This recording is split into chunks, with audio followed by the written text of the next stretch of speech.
Something you hear a lot about these days is that we create our own reality. And it seems that most people understand that to mean that by some mysterious process, our thoughts actually create what's going on around us. And the world is not some standalone objective thing of its own, but is actually being created by us or co-created by us, as the expression often goes, that we have some kind of mutual consensus of reality, perhaps on a large scale, perhaps on a small scale in your family or with your loved one or something like that. And we literally create the world around us somehow through this process of thinking and believing things so. And it's often also said that we can actually change our reality by somehow thinking differently. Now, philosophies have looked at the question of what is reality and what is the mind and what is the self for the longest time. And what this idea seems to be is really a little bit of a confusion or scrambling of an important idea in the philosophical tradition, and especially in the discipline of Stoicism, which we are busy discussing on this show this year. So the idea that we create our own reality is really part of a broader idea about ourselves and what is the self. And in Stoicism, it addresses one of the key pillars of Stoicism, and that is called the discipline of assent. The discipline of assent is really about what does it mean that we create our own reality, and if that's the case, what can we do about reality? Can we change it, and can we change ourselves? In essence, the starting principle of the discipline of assent is that our inner reality is not the same as objective reality. In fact, it's very clear that the idea of we create our own reality is not that by some a process, thinking, we project out into the world and make something happen out there objectively. In fact, it is about perception and how we value things and how we understand things and how we respond to things is really based on how we perceive them and the reality that we assign to them. So creating your own reality doesn't really mean that by some invisible process thought turns into a mechanical action and something physical appears in the world. In fact, Stoicism accepts that the world is objective. It exists entirely on its own, independently of you. If you died today, there'd be no you and the world would carry on. So the world is an objective thing, and our responses to it are subjective, and that is where we experience reality. How we value things and how we respond to things is based on the reality that we assign to those things. That's where reality is created, in our reaction and response and the value that we hold of things outside of ourselves. Think of that. It's a very powerful thought because it literally means we do create what the world is, but that's not meaning in the physical sense. It means what everything is worth, not financially worth, but worth in terms of where does it fit in the world and where does it fit in our minds and what should we do about it.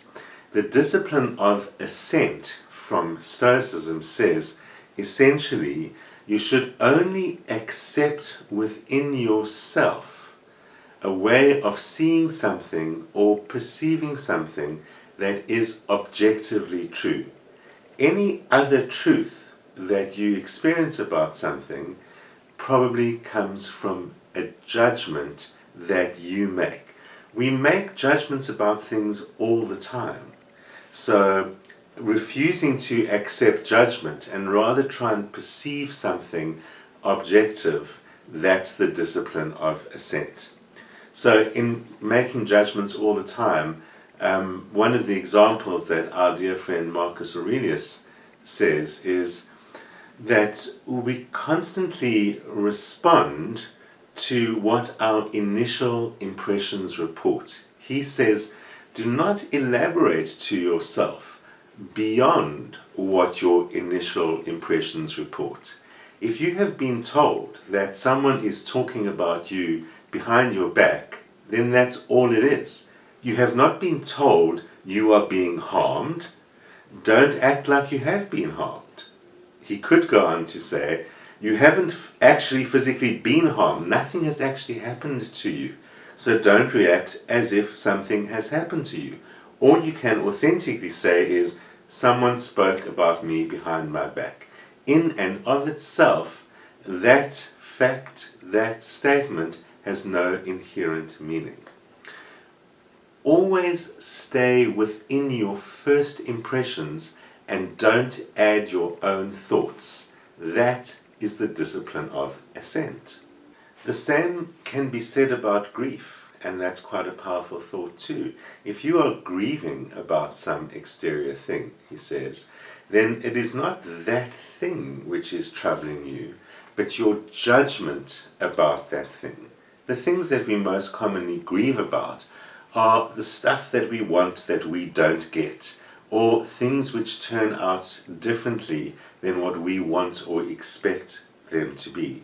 And it's our response to that, our judgment about how it should have gone, or what should have happened to me, or what I really wanted, that causes the pain and the frustration and the anger. The thing itself is neutral. It hasn't done anything. It's often literally a thing which has no life or intention of its own. And so we often react to these external things as if they did. Your judgment about the thing animates it, gives it value, and makes you react. The thing itself is really standing there quite neutrally. Be that a thing, be that a judgment, be whatever the case may be. Assent is really a form of mindfulness. It is about being aware of what's going on around you and how you are responding to everything that's going on around you. Assent asks us to ask ourselves continuously, what is the real value of this to me? What does this really mean to me? And so we learn to notice our own reaction as separate from the thing itself. Then we need to ask ourselves, does that reaction make any sense? And it is reason and logic which will guide whether that makes sense. We literally use common sense and logic. And so Stoicism is in many ways attractive to people these days because it is not so much based on very strict beliefs and a particular spiritual worldview or anything like that. It is largely based on common sense. The foundational principles of Stoicism say the world is like this. You can either deal with it as it is and understand that your emotions are added on top of that. It's a bad world, it's a good world, things are good or bad. That's your judgment of things, added on top of things. More about that in a few minutes' time. And there isn't some deeper meaning that you are required to look for. You could have a deeper meaning. Whatever your beliefs are, God and karma and whatever they may be, are not relevant. Stoicism says the starting point is what really is, what the world really is, in other words, objectively outside of you and independently of you, and finding yourself in that. So hurt, pain, grief, all of these things are reactions to things. They are not the thing itself. And the fact is that things themselves are not under our control. Our reactions to those things are under our control.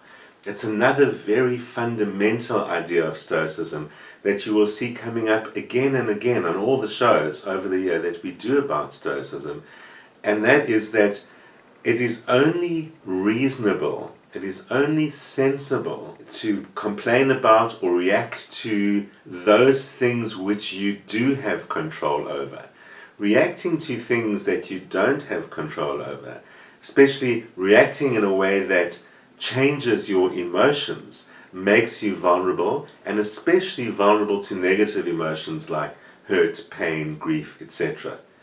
If you don't control what is causing the hurt, pain, or grief, then your reaction is one step beyond what is necessary, because the correct reaction would simply be to say, well, it is my reaction, and that part I'm in control of.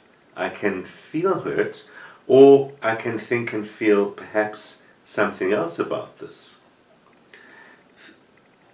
It's similar to like if we're stuck with something that's not working for us, and something that we can't do, and there's nothing that can be done about it. It's like stuck in your car. You're on your way to an extremely important meeting. It's critical, it's life or death. And your car breaks down. Most likely, you'll get extremely frustrated, you'll get extremely anxious, you might rant and rave and scream and shout and do all of those kinds of things. You might kick the wheel of the car, and hurt yourself in the process. All of that happened to the car itself and its breakdown or its flat tire is not inside your control. Therefore, says Marcus Aurelius, it is illogical to react to it and scream and shout at it and get all upset about it, because it doesn't know and it doesn't care, and it's not going to change anything when you do that. It's as simple as the reaction doesn't change anything. How useful is this reaction? So in that situation, we need to accept the circumstances and think of something that we can do. Go off to that roadside cafe and have breakfast. Letting go of what we cannot do and letting go of what we're not in control of liberates us and allows us to experience our life and our day in a much more peaceful and equitable and, quite frankly, potentially pleasant fashion. When there's nothing you can do about it, do nothing. That is going to give you a much more peaceful life. I mean, most things which we consider necessary are only necessary because we say they are necessary. There's not some objective reality that makes most of those things necessary. Obviously, some of them are. And what our reaction is all about is usually a perception of some form of self-injury. This is hurting me or damaging me in some way. So it's kind of like we feel sorry for ourselves. But even if it's not quite as literal as that, reaction is based on a judgment about how good or bad this appears to be for me. So in that constant form of judgment, we actually focused around ourselves, our ego selves, and what's as if the world revolved all around us. That's what's so important about not falling into the common misunderstanding of we create our own reality. It does not mean the world is centered around us. It means our experience of the world is created by our judgments of it and how we feel about ourselves.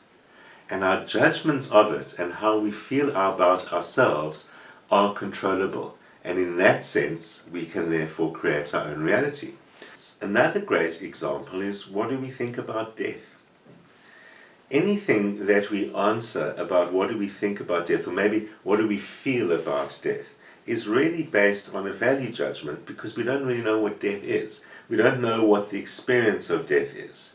So our fear of death actually doesn't make any sense, because we're fearing something that we don't know or understand. All that we know is the objective fact of ceasing to live, but we don't know if it's an unpleasant experience. We don't know if it's a permanent experience. We don't know in any way what it feels like. We've got a whole bunch of assumptions about that, and those assumptions create fear. We fear death because we judge it as fearful, not because any specific thing about it is actually known to be worth fear, because not much is known about it. That's why it's a good example.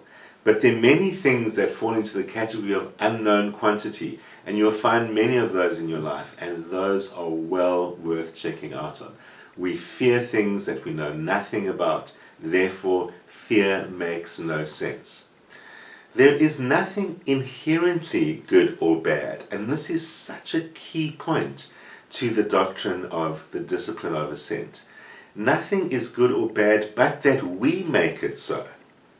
We make the value judgment that something is good or bad. There is no good or bad outside of us. It doesn't mean that we should accept everything as okay. Nothing's bad, therefore. People being abusive and wicked and evil are fine.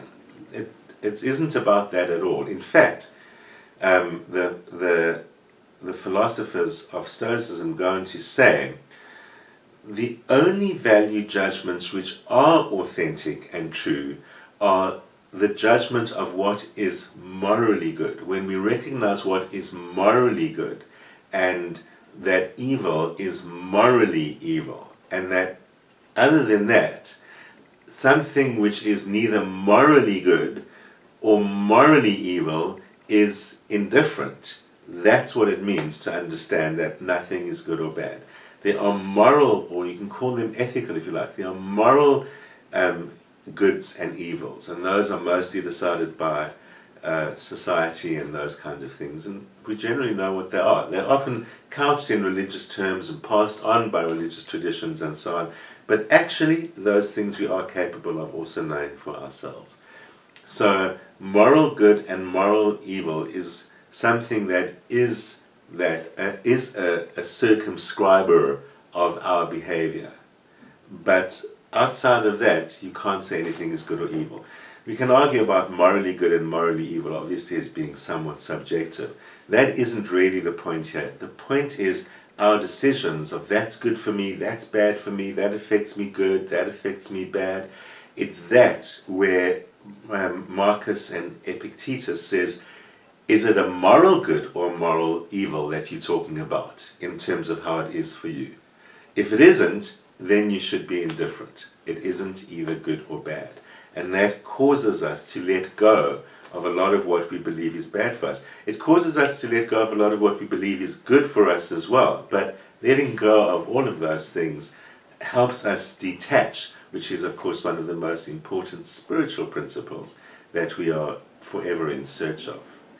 Epictetus tells us we must examine our impressions of things, and the impressions of things are kept within us. So most of what we experience of the world, we form impressions of, and then we maintain those impressions inside ourselves. And then we think those are the things. And that's, again, us creating reality. Marcus explains that indifference very well in his meditations, and this is from book 11, where he says, to live one's life in the best possible way, the power to do that resides within our soul. If we are capable of being indifferent to indifferent things, things remain immobile, whereas it is we who engender judgments about them, and as it were, write them down within ourselves. But it is possible for us not to write them down. It is also possible to erase them immediately. And it's a powerful image he conjures up. And we respond. Things themselves do not produce reactions, we react to them. The discipline of assent is ultimately about eliminating value judgments of things which don't depend on us and therefore don't have any moral value. The commentator Pierre Hadot says, the phenomena of nature and of events of the world, once they are strips of the adjectives terrifying, frightening, hideous, dangerous, repulsive, which humankind in its blind anthropomorphism applies to them, appear in all their savage beauty.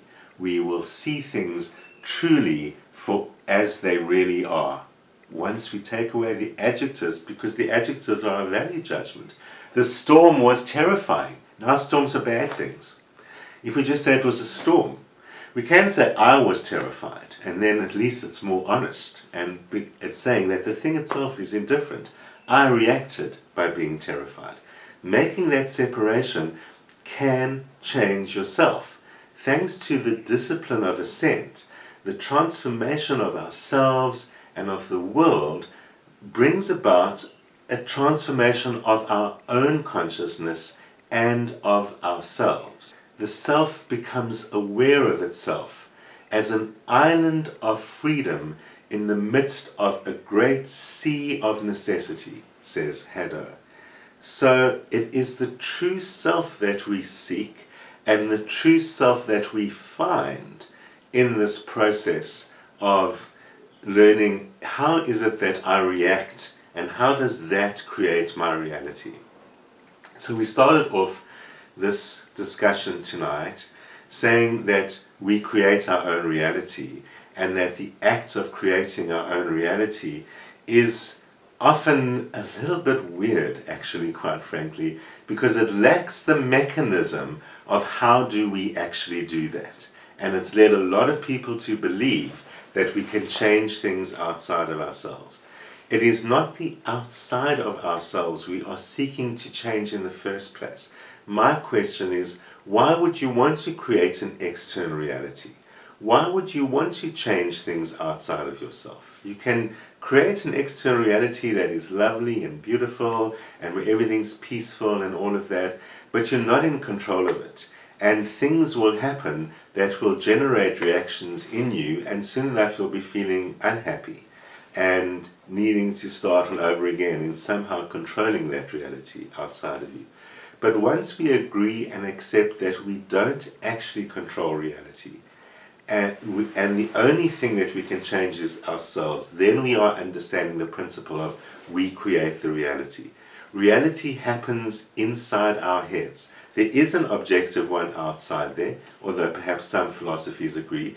Perhaps existentialism has got much more interesting and curious ways of looking at whether that objective reality actually does exist.